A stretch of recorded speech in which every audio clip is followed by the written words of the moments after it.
ઉમરાળા તાલુકામાં ચકચારી ઘટના, આરોપી પકડવા ગયેલ પોલીસ કર્મચારીઓ પર જીવલેણ હુમલો।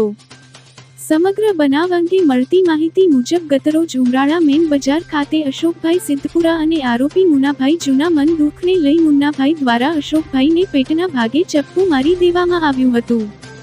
ત્યારબાદ આ ગુનાના આરોપી મુન્નાભાઈ ફરાર હતા અને ચોક્કસ બાતમી મળી હતી કે આ કામના આરોપી મુન્નાભાઈ ઉમરાળાની મેન બજારમાં ફરી રહ્યો છે। ત્યારે ઉમરાળા પોલીસ મથકના કર્મચારીઓ તેઓને અટક કરવા માટે ગયા હતા ત્યારે આ આરોપી મુન્નાભાઈની ધરપકડ કરવામાં આવી હતી અને આરોપી ગાડીમાં બેસી ગયો અને 1-2 કિલોમીટરના અંતરે આરોપીના મુન્નાભાઈ કેડના ભાગે છુપાવેલ ચપ્પુ દ્વારા ઉમરાળા પોલીસના કર્મચારી વિજયસિંહ ગોહિલ પર અને અન્ય 2 કર્મી પર જીવલેણ હુમલો કરવામાં આવ્યો હતો, જેમાં વિજયસિંહ ગોહિલને ગળાના ભાગે વધુ ઈજા થતા તેઓની હાલત ગંભીર અને અન્ય 2 પોલીસ કર્મચારીઓને ગિરિરાજસિંહ અને મહેન્દ્રસિંહ ગોહિલને ઈજા પહોંચતા સારવાર અર્થે હોસ્પિટલ ખાતે ખસેડવામાં આવેલ।